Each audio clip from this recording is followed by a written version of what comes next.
Bonjour à tous et bienvenue au jeudi Occitanie, le rendez-vous des soins oncologiques de support en Occitanie. Donc, cette première session de l'année 2023 sera consacrée à la fertilité et au cancer, donc ce qui m'amène à vous souhaiter une très très bonne année à tous, à vous et vos proches. Ce webinaire va durer une heure pleine, de 13 heures à 14 heures. Et je vais vous présenter du coup un rappel des consignes ainsi que le programme de manière à accueillir nos trois intervenantes. Donc, les bonnes pratiques pour suivre ce webinaire, sachez que les caméras et les micros sont automatiquement désactivés. C'est pour éviter le bruit des interférences. Mais vous pouvez poser des questions. Le chat est fermé, mais vous pouvez, pendant toute l'intervention, en fait, utiliser le module questions et réponses Q et R qui est dans la barre outils de votre webinaire Zoom sur le logiciel, à côté de l'onglet discussion, pour poser vos questions en direct qui seront reprises à la fin des trois interventions, que nous dirons oralement en fait aux intervenants qui vous y répondront aussi oralement. Donc, n'hésitez pas tout au long des interventions de ce webinaire à poser des questions via le module questions-réponses. Pour tout problème technique, vous pouvez contacter Célia au 05 31 15 65 12 si vous n'arrivez pas à vous connecter, afficher, éventuellement accéder au module questions-réponses ou autre. Pensez à activer le module galerie pour avoir une meilleure visibilité de l'ensemble de nos intervenantes. Le webinaire est enregistré. Un replay sera accessible sur le lien du réseau à partir de la semaine prochaine. Si vous avez un impératif et que vous devez nous quitter, sachez que vous pourrez revisionner ces interventions. Et votre avis nous est très, très important. Donc, on va vous envoyer un questionnaire de satisfaction à la fin de la réunion dans le chat. Vraiment, pensez à nous répondre. C'est hyper important pour nous d'avoir vos retours pour nous améliorer en vue des prochaines sessions. Je vais vous présenter du coup le programme avant de laisser la parole à nos intervenantes. Donc, nous avons deux sujets, deux interventions. Un premier sujet qui va traiter du parcours de soins pour l'information et la préservation de la fertilité de la femme lors de la découverte d'un cancer. Nos intervenantes sont les docteurs Sophie Gau et Angélique Bobry, pardon, excuse-moi Angélique pour avoir écorché ton nom, qui nous viennent de l'Institut du cancer de Montpellier et qu'on accueille avec plaisir. Et un deuxième sujet sur le parcours de soins de l'autoconservation de sperme avant les traitements du cancer et la demande de son utilisation en AMP. Notre intervenante sera le docteur Myriam Daudin, qui nous vient du SECOS Midi-Pyrénées. Sachant que je remercie chaleureusement Sophie et Myriam de m'aider à faire l'animation et la modération de ces deux thématiques. Et nous prévoyons un échange du coup avec vous via l'onglet questions-réponses à la fin de ces deux interventions. Je vous souhaite un très très bon webinaire et je passe la parole à Angélique. Partage.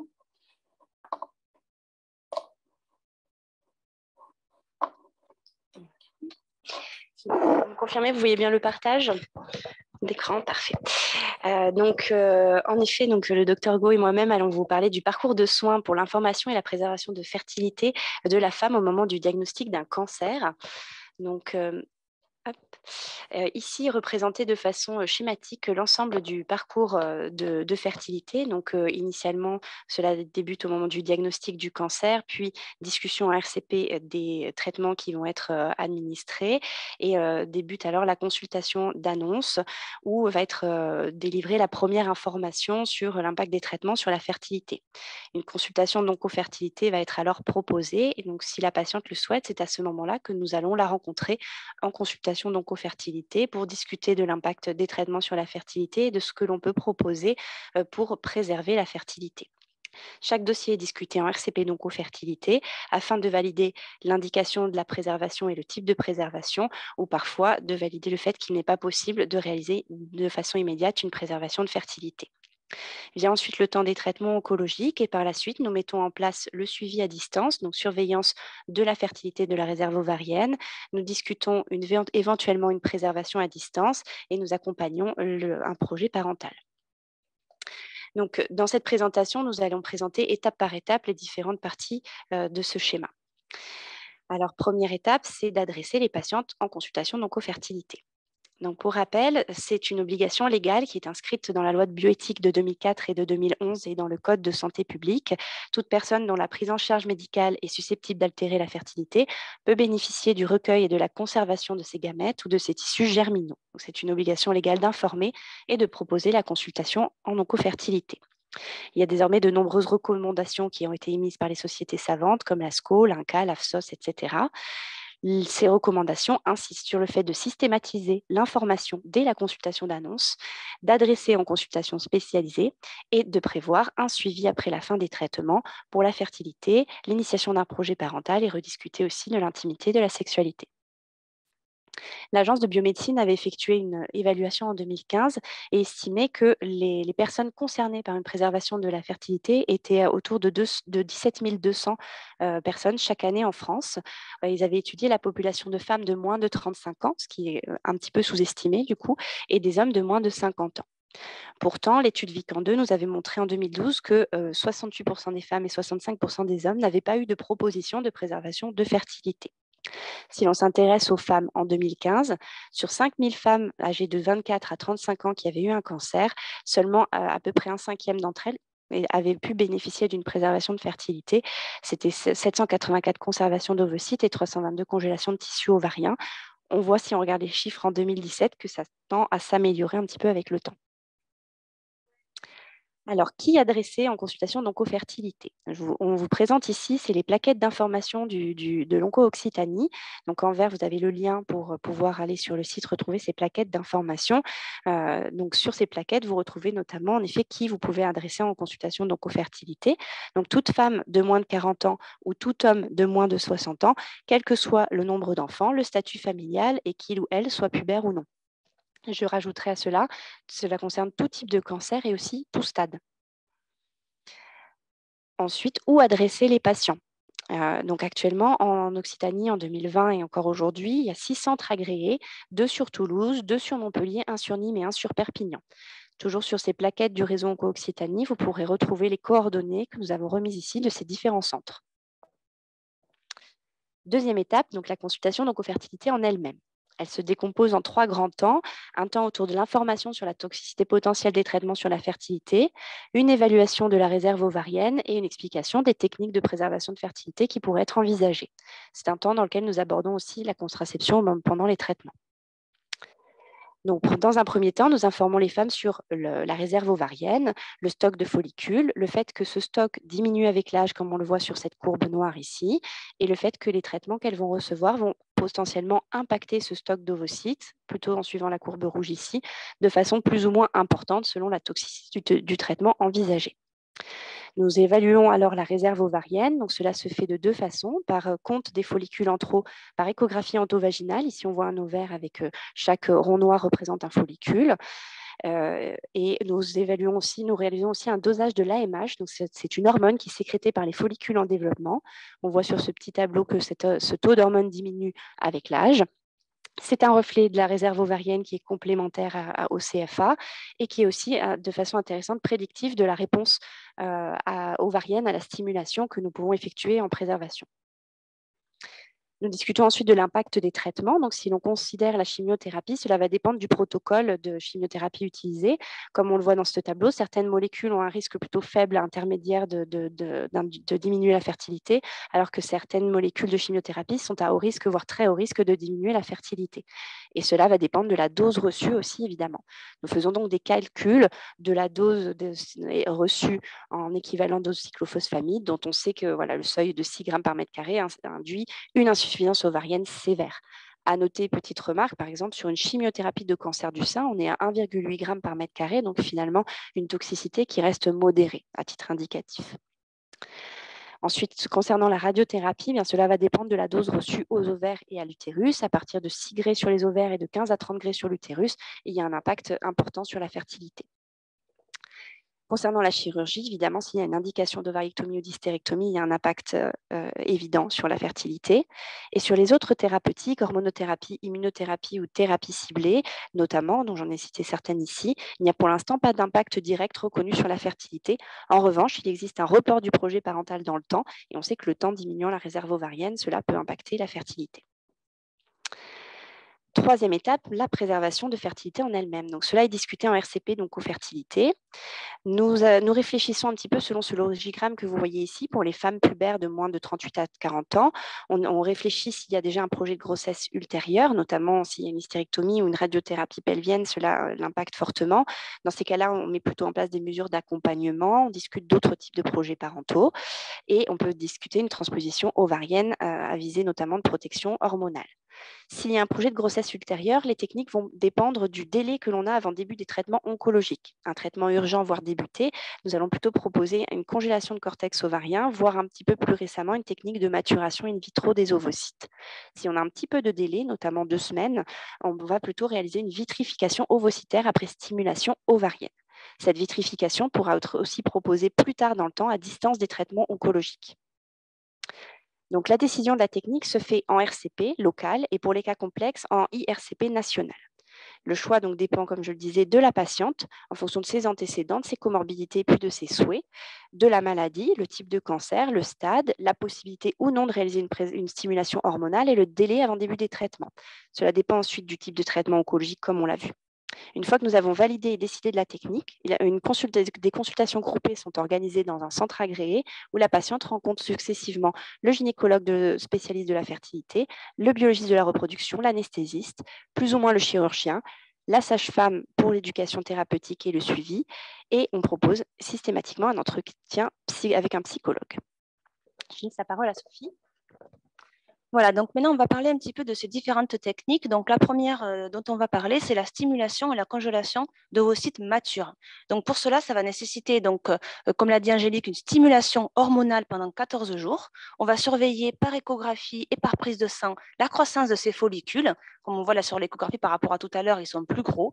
On va ensuite les recueillir avec une échographie endovaginale sous anesthésie locale et on va les vitrifier au laboratoire.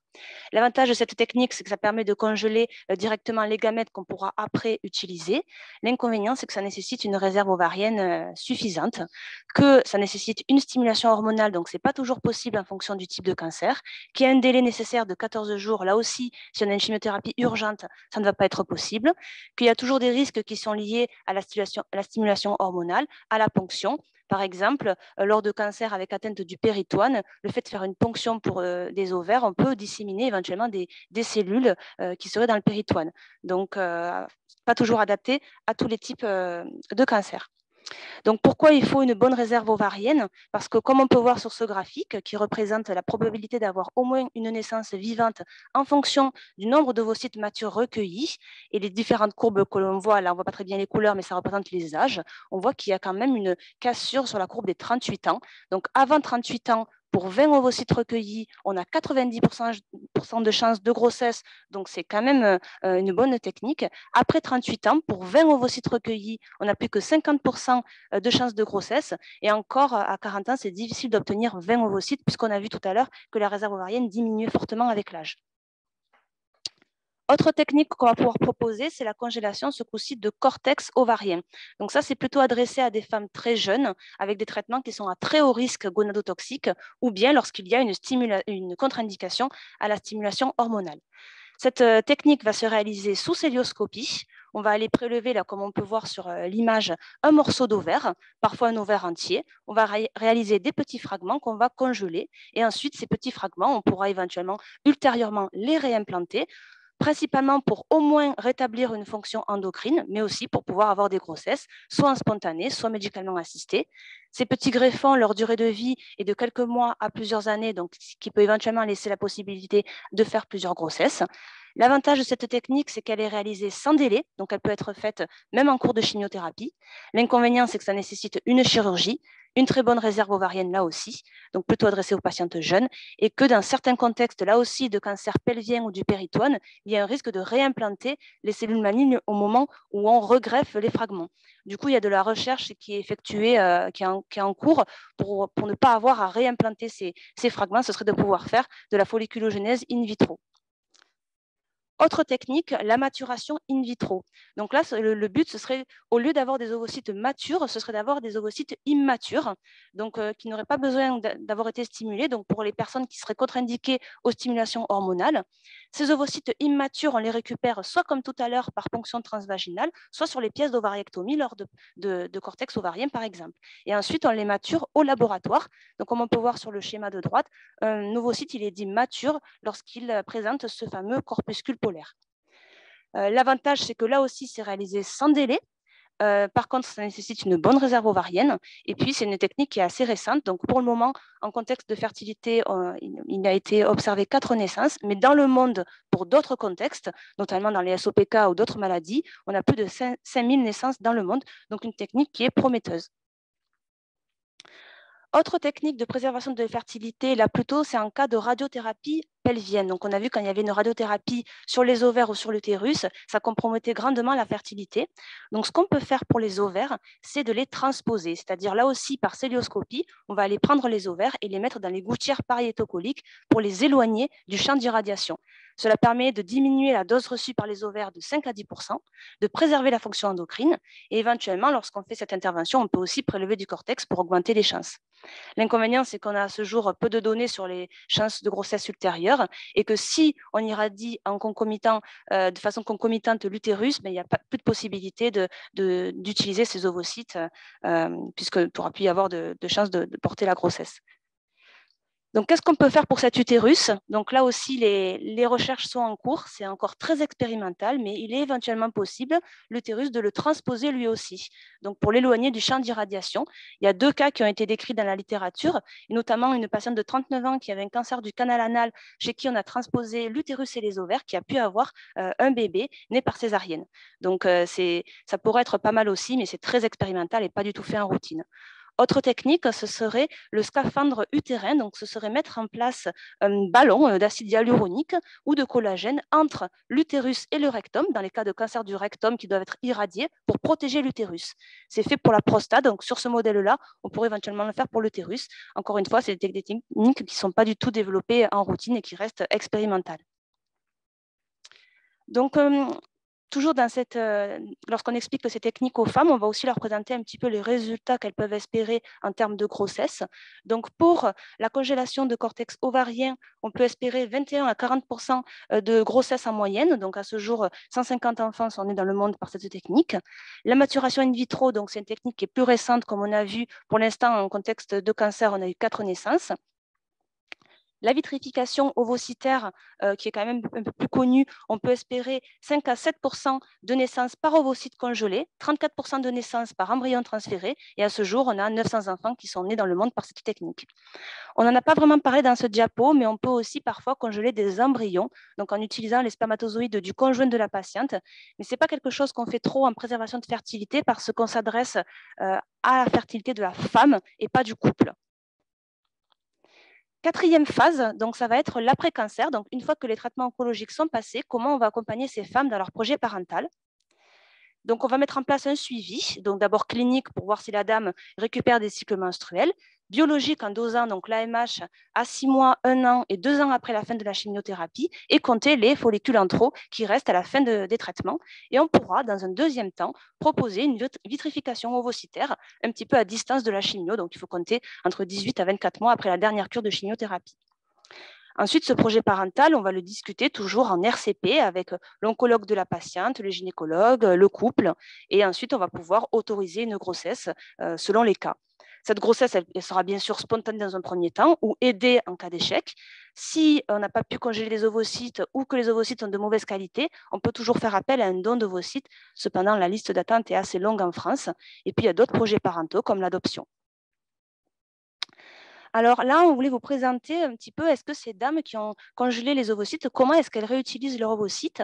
Eh bien, on avait fait une étude à Montpellier entre 2011 et 2018 où on avait préservé 187 femmes. Donc, on avait congelé en fait environ 11,7 ovocytes par femme. Et finalement, il n'y avait que 3% des femmes qui réutilisaient leurs ovocytes, puisque 91% des grossesses étaient spontanées. Au niveau national, on retrouve les mêmes chiffres, puisque dans cette étude rétrospective concernant plus de 15 000 patientes ayant eu une chimiothérapie pour un cancer du sein, on voit que finalement, là aussi, 5,6% des ovocytes étaient réutilisés et la majorité des grossesses étaient spontanées. Donc finalement, pour un premier projet de grossesse, les femmes n'utilisent pas forcément leurs ovocytes, mais enfin, elles ont quand même ces ovocytes pour éventuellement un deuxième projet ou troisième projet.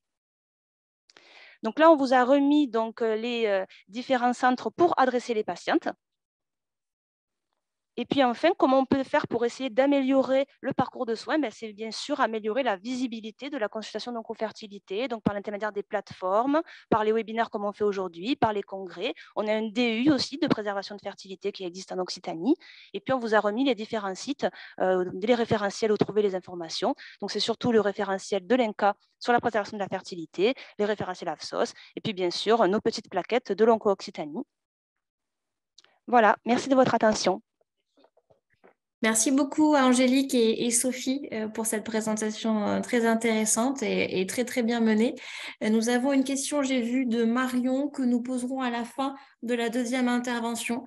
Nous allons grouper les questions et les poser oralement, mais j'invite Sophie et Angélique peut-être à en prendre connaissance et à préparer votre réponse pour tout à l'heure. Et j'invite du coup Myriam Daudin à partager son écran. Je pense que du coup, Sophie et Angélique, vous devez départager le vôtre. C'est l'écran de Sophie qu'on voit.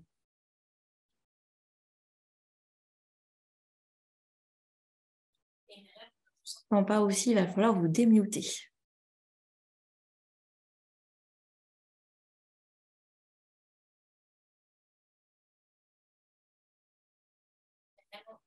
On ne vous entend pas, je suis désolée, il faut que vous activiez votre micro. C'est parfait, c'est bon. Bonjour à vous tous. Oh, pardon. Ah, zut, j'ai un petit bug. J'ai pas la main pour faire...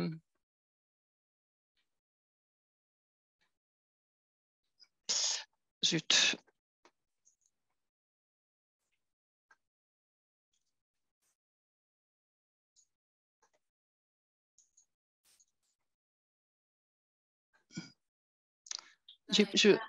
Les diapositives. Et si vous mettez pas en écran complet, peut-être, en appuyant sur échappe, peut-être qu'on peut voir quand même les diapositives. Ok.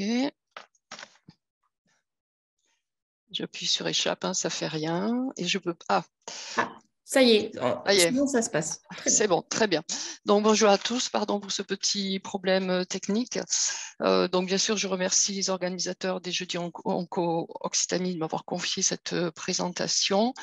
Donc m'occupant de la préservation de la fertilité masculine, je vais vous parler du parcours de soins de l'autoconservation de sperme avant les traitements du cancer et la demande de son utilisation en AMP. Dans les traitements du cancer, il faut comprendre les interventions chirurgicales et ce n'est pas que la chimio, la radiothérapie ou l'immunothérapie ou les traitements spécifiques. Donc, comment cela va s'organiser? Mes collègues en ont déjà parlé. Hein. Il y a des fiches d'information que vous trouvez sur le site Onco Occitanie pour vous aider. Et en fait, c'est vous, professionnels de santé, qui prenait en charge le patient, qui allait faire l'information des risques pour la fertilité du patient. Nous ne participons pas, pour la préservation de la fertilité masculine, nous ne participons pas à des RCP et c'est vous, le prescripteur, qui devez en parler au patient et l'orienter vers nous s'il le souhaite. Donc, les différents lieux de Onco-Occitanie, vous en avez connaissance. Et pour organiser la venue du patient, il y a une fiche de liaison qu'il faut faire parvenir au centre dédié. Ça peut être le Sécos de Toulouse, mais ça peut être un autre centre selon le choix ou le lieu de vie du patient. Tout cela rentre dans les cadres de loi, la loi de bioéthique qui existe depuis 1994. Hein, et la dernière loi de bioéthique a bien validé le fait que nous ne prenons plus en préservation de la fertilité les hommes après 60 ans parce que nous ne faisons plus d'AMP après 60 ans. Donc, en préalable pour la venue du patient, et c'est noté sur cette fiche de liaison, nous aurons besoin d'avoir le statut des sérologies du patient, l'HIV, hépatite B, hépatite C, syphilis. Nous avons également besoin du statut vis-à-vis de la COVID en PCR nasopharyngé ou salivaire. Et ainsi, aussi, nous avons besoin de connaître le risque du patient vis-à-vis du virus Zika. Est-ce qu'il a séjourné dans un pays à risque dans les 12 ou les dernières recommandations, c'est dans les 6 derniers mois. S'il s'agit d'un adolescent mineur, nous avons besoin de l'accord parental et si le patient est sous tutelle, qu'il soit majeur ou mineur, nous avons également besoin de l'accord du tuteur. Les conseils à donner aux patients, c'est si possible, avoir un délai d'abstinence entre 2 et 6 jours parce que ça va jouer ça sur la production, la mobilité des spermatozoïdes. S'il y a une sérologie virale qui revient positive, donc avec une maladie active, il faut orienter le patient vers un centre autorisé à prendre en charge en risque viral. Et de façon rarissime, si le patient a une syphilis positive active, on ne pourra pas faire la préservation de la fertilité, sera reportée après le traitement du patient. Bien sûr, s'il s'agit d'une urgence, vous n'allez pas passer par cette fiche, vous allez nous contacter directement par téléphone, que ce soit le secrétariat ou les biologistes, et nous sommes à votre disposition. Le petit reco qui n'est pas sur la fiche et que nous recommandons d'attendre 24 heures après un PET scan pour mettre en place de préservation de la fertilité. Alors, comment ça va se passer après que le patient ait pris rendez-vous, soit vous avez pris rendez-vous, soit il a calé un rendez-vous avec nous. Il va d'abord rencontrer la secrétaire de l'accueil et là, ce que je vous mets, ça paraît peut-être tout simple, mais en fait, c'est important parce que le patient va rencontrer différentes personnes et on sait que le patient, quand il va venir dans un centre pour faire une préservation de la fertilité, ça va passer par l'activité sexuelle, la masturbation, et que le patient peut être un peu déstabilisé et que ça peut gêner son recueil de sperme. À la secrétaire de l'accueil, une donnée importante, elle va être hyper vigilante par rapport à l'identité du patient. Il peut y avoir des rectifications d'identité si on a des mauvais documents. Elle doit scanner la carte d'identité du patient et si on a un sujet mineur, celle du ou des parents. Et nous travaillons avec un dossier papier pour mettre en place la traçabilité des prélèvements et des paillettes. Le consentement est édité également. Ensuite, le patient est vu par le biologiste pour la consultation de la consultation de la préservation de la fertilité et j'en reparlerai sur la diapo suivante. Après cette consultation, le patient va être pris en charge par l'aide-soignante qui va l'installer dans une pièce spécifique où il va retrouver son intimité pour réaliser son recueil de sperme. Là aussi, elle doit vérifier son identité. Elle va aborder avec lui le délai d'abstinence. Elle va lui donner les codes pour avoir accès à la Wi-Fi en espérant qu'il ait son téléphone portable ou sinon il a accès à un CD. Elle donne les règles d'hygiène pour le recueil de sperme. Ensuite, elle acheminera avec des règles de traçabilité le réceptacle à la technicienne selon certaines recommandations quant au risque viral ou à la gestion des petits volumes chez les adolescents. L'aide-soignante c'est elle qui va être confrontée en premier lieu aux difficultés et à l'échec de recueil de sperme. Donc, c'est très important que les aides-soignantes, en tout cas chez nous, c'est les aides-soignantes qui installent les patients, éventuellement les techniciennes, elles soient très rassurantes et très bienveillantes dans cette prise en charge. Et donc, quand il y a un échec de recueil, il faut qu'elle en informe rapidement le biologiste pour que le patient soit revu et qu'on organise un autre rendez-vous. La technicienne du laboratoire, le prélèvement, donc dans le meilleur des cas, le prélèvement est réalisé, est acheminé à la technicienne qui, elle, va respecter les règles ou les conduites à tenir données par le biologiste, le risque viral, gestion du petit volume chez un adolescent, combien de paillettes au minimum est-il souhaitable d'obtenir. Une analyse, bien sûr, est réalisée, un spermogramme, elle peut réaliser une dilution afin d'augmenter le nombre de paillettes.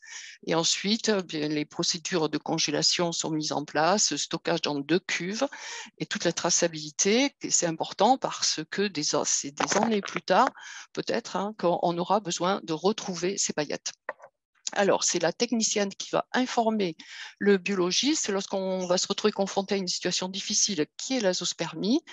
Il faut que le biologiste soit informé rapidement afin que lui-même il puisse contacter le médecin prescripteur pour voir comment on organise une prochaine venue et qu'est-ce qu'on fait dans cette situation.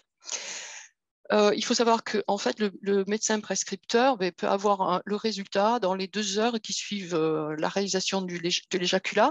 Et ça, c'est très important pour les situations d'urgence de démarrage de chimiothérapie. Alors, cette consultation de préservation de la fertilité, elle va reprendre l'histoire de la maladie. Alors, on n'a pas toujours des courriers, peut-être que là, c'est une des choses à améliorer. On reprend le calendrier de soins avec les patients, les dates clés, le PET scan, les dates de début de traitement, ce qui nous permet d'avoir un peu une idée de comment on va manager le patient. Bien sûr, on reprend les antécédents médicaux, tout ce qui peut être à risque de la préservation de la fertilité, tout ce qui peut impacter négativement la production de spermatozoïdes, les traitements en cours, la fièvre, etc.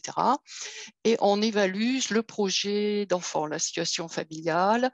Est-ce qu'il y a un projet d'enfant là, à court terme, ou est-ce que ce projet est différé, et est-ce que le couple a une contraception, enfin, le patient a une contraception. On va bien sûr discuter des modalités de recueil, de congélation selon la situation spécifique. On explique l'AMP dans les grandes lignes. On explique au patient qu'il est important que s'il change d'adresse, il nous communique le changement d'adresse parce que nous devons rester en lien tous les ans avec lui, et ça c'est écrit dans la loi.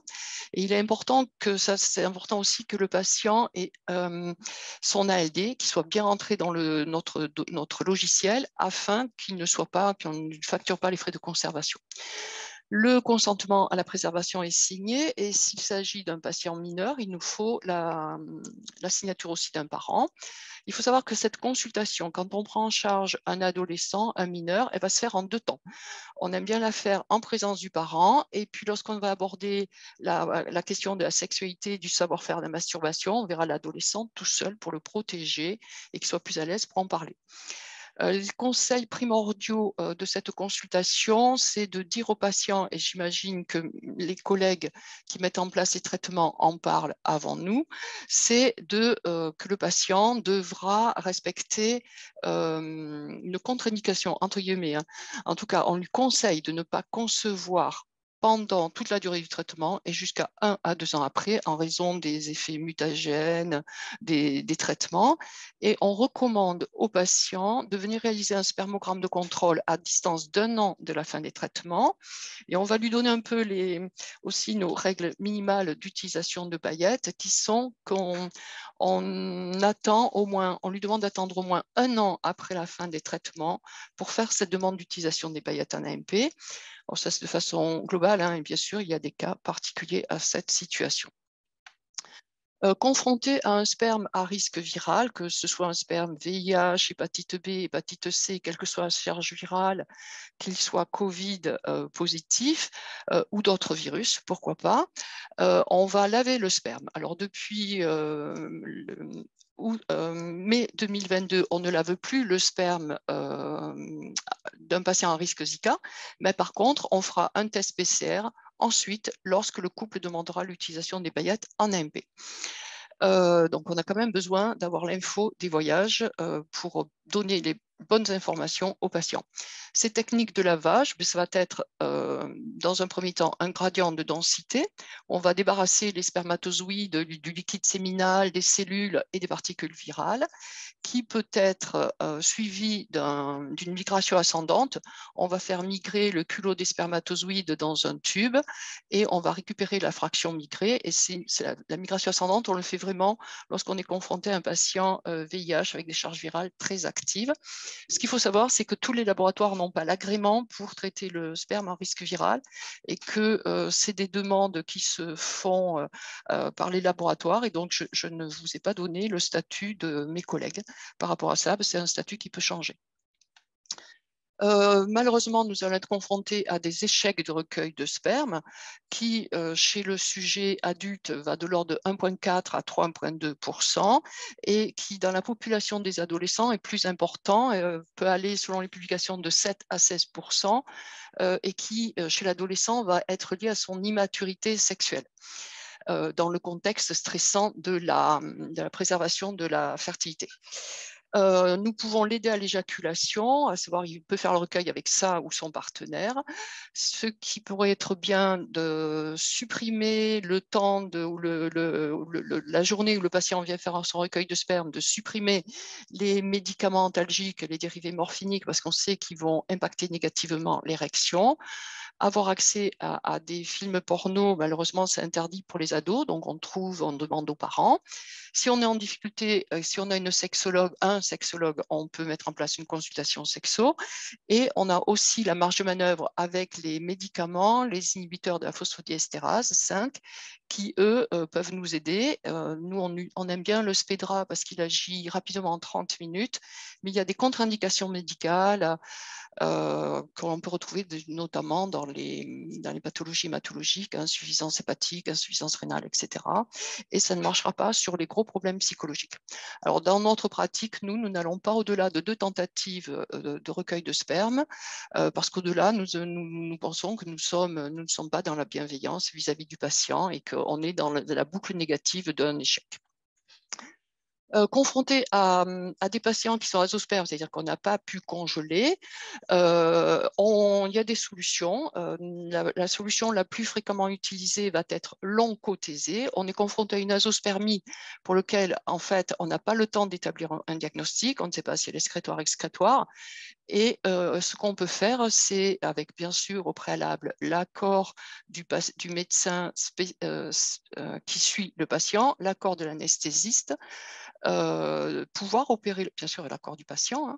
Le patient peut bénéficier de ce qu'on appelle une oncothésée. Le chirurgien va prélever un peu de pulpe testiculaire qui va être, et donc on réalise une extraction mécanique au laboratoire et on va collecter des spermatozoïdes. En principe, on est plutôt dans des situations où il y a peu de spermatozoïdes et donc on va constituer des micro-gouttes contenant de rares spermatozoïdes qui sont utilisés en ICSI. Et une situation qui est rare, c'est les patients, donc là on est au côté droit de ma diapo, c'est les patients qui sont porteurs d'une agénésie bilatérale des canaux déférents. Et donc là, on va aller chercher des spermatozoïdes épididymères. C'est moins lourd médicalement, donc même si le patient n'a pas des valeurs très, très idéales, on pourra quand même lui récupérer des spermatozoïdes épididymères. Ça, on est dans un contexte en fait où les testicules fonctionnent normalement. Par contre, un patient sur 2 dans cette situation-là sont porteurs d'une agénésie du gène de la mucoviscidose, donc ça peut avoir une importance s'il doit avoir une chimiothérapie avec des problèmes, des effets secondaires sur le pulmonaire. Donc là, on sera dans une numération riche en spermatozoïdes, donc on aura des paillettes classiques, et nous, on utilise des paillettes haute sécurité. Ensuite, qu'on ait ou pas réussi la préservation de la fertilité, on recommande donc aux patients de revenir nous voir pour le suivi et éventuellement faire la demande d'utilisation des paillettes. Donc le suivi le plus fréquent, ça va être, de toute façon on est obligé de passer par un spermogramme de contrôle avant de faire la demande d'utilisation de paillettes, et donc on demande de le faire à 1 an après la fin des traitements, et il y a une consultation avec le biologiste, ça va être l'occasion, en fonction de ce qui va être dit, en fonction des problématiques, d'orienter vers un andrologue, un sexologue. Donc, selon les pathologies, on pourra avoir un espoir de récupération. Je passe sur la diapo. Ensuite, quand est-ce que les couples vont utiliser ces paillettes en AMP ?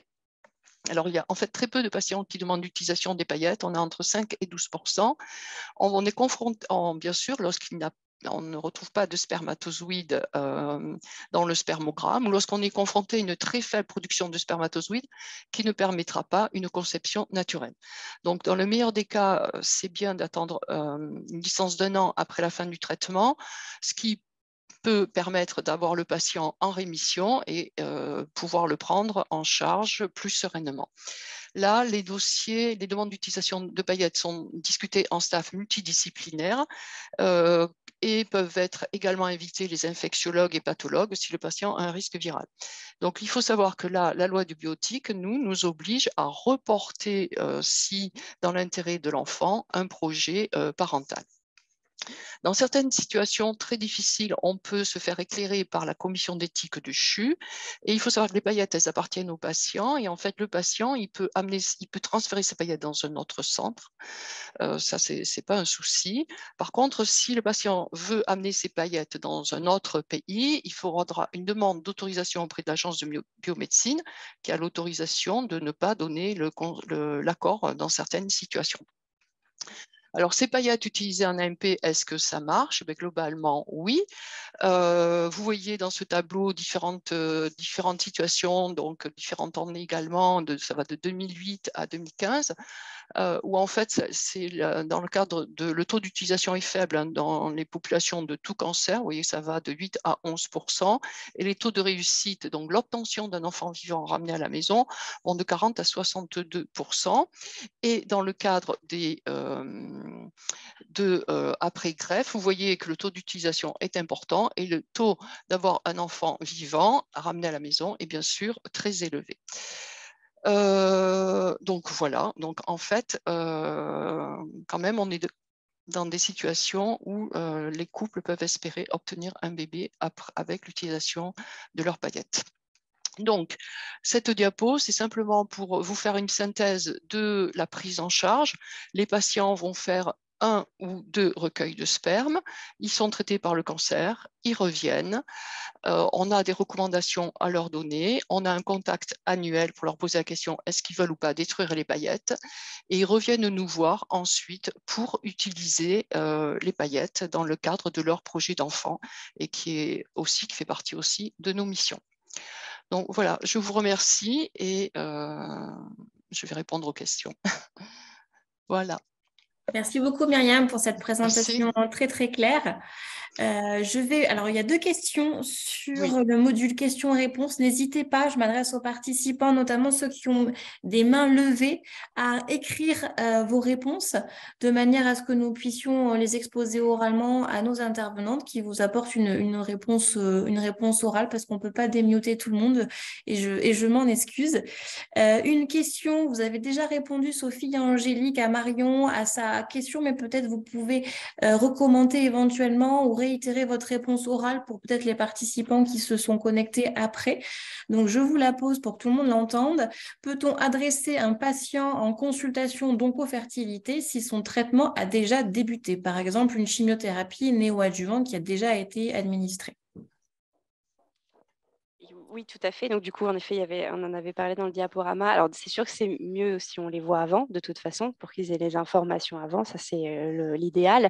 Mais en effet, même s'ils ont déjà commencé, on peut tout à fait les voir, même si on n'a pas de technique à proposer sur le moment. Hein, ça dépend vraiment de chaque cas.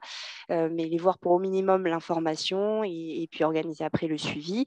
Et en effet, il y a aussi, dans certains cas, des techniques de préservation de fertilité que l'on peut faire alors même que la chimiothérapie a commencé. Et donc, en cours de chimiothérapie, donc c'était le cortex ovarien ou la maturation in vitro après prélèvement d'ovocytes donc immatures. Donc, oui, tout à fait. Il faut nous les adresser. Le plus tôt est le mieux, mais à tout moment, il faut nous les adresser quand même. Merci Angélique. Nous avons une question d'Isabelle Lacroix. Comment déterminez-vous le délai avant de pouvoir procréer après arrêt de la chimiothérapie afin d'éviter l'effet mutagène et sur quoi ce calcul repose? Je ne sais pas si la question s'adresse à Myriam. Je pense qu'elle s'adresse à moi, connaissant Isabelle Lacroix. Voilà. Donc, en fait, déjà, il y a eu des pratiques où des centres avaient utilisé il y a très longtemps du sperme sous chimiothérapie et ils ont eu malheureusement du interrompu de grossesse avec des malformations des enfants. Ça, je parle de l'expérience des sécos, de ce qui a été dit dans les sécos. Ensuite, il y a des preuves par différentes études que dans certaines situations de chimiothérapie, on peut mettre effectivement 1 à 2 ans afin de constater entre guillemets, une amélioration de la qualité du noyau de l'ADN, puisque dans les cancers du testicule, enfin, nous avons fait des études, où nous avons eu des cohortes de patients suivis dans le cas du cancer du testicule et du lymphome d'Hodgkin, qui sont des pathologies où on voit une récupération. Et en fait, on a mis en évidence des aneuploïdies qui mettait vraiment 2 ans à disparaître. Donc, c'est vrai que les risques sont faibles, mais c'est un principe de précaution. Ensuite, ce qui est idéal, hein, c'est d'attendre au minimum les 6 premiers mois, parce que c'est là où on va avoir le maximum d'aneuploïdie. Mais après, ça va dépendre de la chimiothérapie, de la dose reçue. Et c'est vrai qu'il y a des publications qui vont dire qu'après un cycle de BEP, on ne va pas retrouver de problème. Et donc, c'est des choses qu'on peut verbaliser ensuite aux patients en consultation, à condition, bien sûr, d'avoir le traitement. Donc, nous, c'est des recommandations. Et si on a le moindre doute, on peut être amené à utiliser les paillettes quand le couple a vraiment besoin à son projet d'enfant et qu'on n'est pas à l'aise par rapport au traitement, même s'il y a une production de spermatozoïdes, on discute en équipe et avec le couple afin de savoir qu'est-ce qui est le mieux pour eux d'utiliser les paillettes conservées ou de procréer naturellement. Après, ce qui est important, je crois, c'est que les médecins soient sensibilisés au fait que c'est important de déclarer les grossesses qui ont été conçues comme ça, sous traitement, pour qu'il y ait un suivi des enfants, afin justement d'améliorer les connaissances. Parce que personnellement, moi, j'ai eu des patients qui ont conçu leur bébé 9 mois après la fin de la radiothérapie, et le bébé était en bonne santé. Et je sais qu'il n'y a pas forcément des discours similaires entre les médecins de la reproduction et les médecins qui prescrivent les traitements. Voilà, ils sont, je crois, moins anxiogènes que nous par rapport à ça. Je ne sais pas si j'ai répondu à la question. Isabelle? Je pense que c'est pour les femmes. C'était pas pour moi. Oui, mais je pense qu'on a la même réponse pour les femmes. Ouais. Ça se base sur les mêmes principes et mêmes hypothèses. Mais je crois que c'est important que les bébés soient suivis. Je crois que c'est ça pourrait être... je ne sais pas si ça se fait suffisamment, en fait. Je ne sais pas si, Isabelle, c'est ça ta question. Non, je ne sais pas. En attendant qu'Isabelle peut-être précise sa question, une autre question éventuellement sur les centres d'AMP, d'assistance médicale à la procréation. Est-ce que tous les centres peuvent prendre en charge des patientes qui sont atteintes de cancer?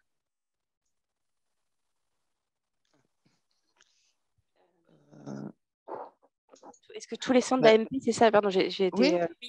Est-ce que tous les centres d'AMP peuvent prendre en charge les patients qui sont traités pour un cancer? Non, je crois qu'il y a des centres agréés pour ils ne font pas tous la préservation de fertilité, en effet. Non, mais je trouve de plus en plus quand même. Ouais, de plus en plus. De plus en plus. Se rapproche, en termes Ouais. de technique. Mais après, je pense que certaines choses, tout ce qui est vitrification ovocytaire, de notre côté, ça ressemble à de l'AMP. Par contre, ce qui est prélèvement de cortex ovarien, des choses un petit peu moins fréquemment réalisées, c'est peut-être moins fréquent dans tous les centres, je pense. Et je ne sais pas si dans chaque centre, il y a quelqu'un qui a la compétence pour réaliser une consultation vraiment dédiée donc aux fertilités, en ayant la connaissance de l'impact des traitements sur la fertilité et des techniques qui peuvent être proposées. Donc, je dirais que pas tous les centres. Non. Alors, j'ai un commentaire également plutôt positif, qui est le taux de grossesse spontanée que vous avez présenté après traitement sans recours nécessaire aux ovocytes conservés est plutôt encourageant. Et c'est une bonne nouvelle. Je ne sais pas si vous souhaitez commenter justement sur ce taux de réussite. Oui, alors il faut juste signaler que c'est quand même un contexte très particulier qui est le cancer du sein aussi. Donc c'est vrai que ça ne va pas être vrai évidemment pour tous les types de cancers et toutes les chimiothérapies, mais c'est sûr que après c'est aussi la population principale quand même de patientes qu'on voit aussi en fertilité. C'est aussi pour ça c'est là qu'on a le plus de données. On voit qu'en effet, les chimiothérapies, elles sont finalement pas si toxiques pour la fertilité et que le plus souvent, les patientes peuvent faire leur projet de grossesse spontanément. Après, si on étend à d'autres types de cancers qu'on peut voir de temps en temps, notamment chez les femmes jeunes, que ce cancer digestif ou des choses comme ça, c'est pareil, les chimiothérapies ne sont pas très toxiques pour les ovaires. Ça va être principalement la question de la radiothérapie. Et après, les autres cas qu'on peut voir, c'est plutôt les sarcomes ou des choses comme ça, où là, par contre, les chimiothérapies sont très, très toxiques pour les ovaires. Là, à l'inverse, le taux de grossesse spontanée derrière peut être vraiment très effondré. Donc, voilà, ça dépend vraiment du protocole de chimio. C'est sûr que dans les prises en charge de cancer du sein, c'est plutôt très positif. c'est sûr. Merci Angélique. J'ai une question sur la radiothérapie. Est-ce que les patients ou patientes connaissent le nombre de grés ou combien de grés en tout cas ils ont reçu par exemple, pour le suivi, s'ils changent de lieu de vie ou s'ils ont un projet parental qui va être différé dans le temps. Et voilà, c'est une question qui est relative au risque de perte d'information dans le temps. Oui, c'est une bonne question. Normalement, oui, il y a une lettre, dans la lettre du radiothérapeute, c'est bien noté le nombre de grés que le patient a reçu. Donc, on peut imprimer ce courrier si le patient change de centre ou qu'il déménage. On peut transférer aussi les dosimétries. Oui, ça, c'est possible.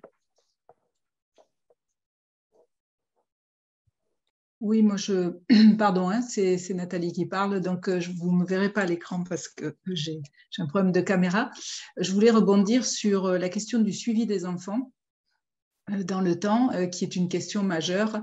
On a travaillé avec le réseau là, à l'élaboration de plaquettes d'information pour dans le cadre de la grossesse et du cancer. Et c'est vrai qu'on s'est rapproché du réseau périnatalité et effectivement, dans les critères d'inclusion, ils ont rajouté cette question des enfants qui ont été, comment dirais-je, dont les mamans ont subi des traitements durant la grossesse. Donc, je pense qu'effectivement, c'est quelque chose d'assez clé. Et à l'avenir, on aura certainement des données qui vont remonter. Peut-être que vous pouvez rebondir sur ce que je dis, Sophie et Angélique. Oui, ben c'est ça. C'est vrai qu'on a abordé ce point lors de la construction de ces plaquettes cancer et grossesse. Et oui, on pense que ce serait bien, oui, de pouvoir suivre ces enfants. Alors c'est vrai qu'actuellement, ce n'est pas du tout fait. Il n'y a pas de suivi pédiatrique spécialisé pour ces enfants-là. Donc, ça pourrait être intéressant. Ben, disons que là, dans le réseau, dans le cadre du projet COCON, qui est un projet interrégional des réseaux de périnatalité, ils ont rajouté ce critère dans leur critère d'inclusion. Donc, c'est acté à partir de maintenant. D'accord. Ça paraît une suite logique. Oui, je crois que c'est important d'être prospectif, hein, parce que c'est difficile de faire des études rétrospectives. Et si on peut être prospectif, c'est vrai que il y aura davantage de force, je pense, pour récupérer les informations et publier et diffuser l'information aux soignants et aux parents. Alors, je crois que j'ai une dernière question. Alors, toujours Isabelle, qui précise en fait sa question, car elle a souvent des questions qui sont régulières de pharmacovigilance et qu'ils ne peuvent pas répondre de la même façon selon que ce soit une femme ou un homme, les spermatozoïdes étant renouvelés régulièrement, contrairement aux follicules. Oui. Je vous laisse rebondir éventuellement, Myriam, pour cette dernière question. Oui, mais en fait, la problématique aussi, c'est que des cellules souches peuvent être atteintes et en fait, le patient peut mettre des années à. En fait, ça, c'est des études scientifiques, hein. Dans la routine, on ne peut pas répondre, si ce n'est qu'effectivement, la production de spermatozoïdes, ça dure 3 mois. Mais dans les faits, on voit bien, hein, nous, que dans les études qu'on a réalisées, on va retrouver des anomalies chromosomiques à distance, hein, des traitements. Même si les spermatozoïdes sont renouvelés, il y a une empreinte qui va amener peut-être une problématique chez l'enfant, hein, un taux d'aneuploïdie anormalement augmenté. Voilà, le fait que les spermatozoïdes se multiplient rapidement, ça ne solutionne pas le problème, en fait. Hein. Oui, c'est sûr. C'est la même problématique chez les femmes aussi. Bah ouais. L'impact mutagène. Ouais, ouais. Ouais. Voilà. Donc, je pense, ouais. C'est vrai que oui, maintenant, les recommandations, elles sont d'attendre en effet 18 à 24 mois idéalement pour limiter l'impact. Ouais. Après, c'est vrai que nous, on n'a pas plus de données, nous particulièrement. Je pense que souvent, c'est une discussion qu'on a plutôt avec les biologistes, du coup. Là-dessus. Oui. Alors nous, c'est vrai que les patients qui sont on est en difficulté en tout cas pour prendre en charge un patient qui a commencé la chimiothérapie. On est vraiment mal dans la mesure où ça peut avoir impacté la production de spermatozoïdes. On n'est pas garant que le couple aura un bébé en bonne santé. D'ailleurs, on avait pris en charge un patient comme ça qui avait eu de l'hydréa et il s'est retrouvé en échec de fécondation in vitro. Et ils ont, à distance des traitements, 2 ans après, on l'a refait congeler là. Mais bon, la situation est en cours, hein, donc je ne peux pas dire ce que ça va donner. Mais c'est vrai que les couples ont demandé la destruction de leurs paillettes qui ont été à l'origine de l'absence de conception. Hein. Des embryons de mauvaise qualité qui ne s'implantaient pas et ils ont été en échec. Donc c'était dur à vivre. Voilà, après, ouais. Donc, ce qui est important, c'est essayer de d'adresser les patients avant de commencer les traitements. Et moi, je crois que c'est ça qui pourrait être amélioré, c'est-à-dire anticiper la venue du patient.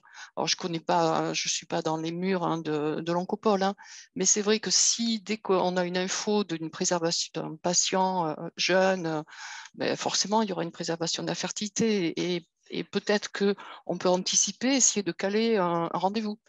Alors, il y a une collègue à l'oncopole qui sait le faire et qui voilà, me dit je sais qu'il est là, non, je veux caler le rendez-vous.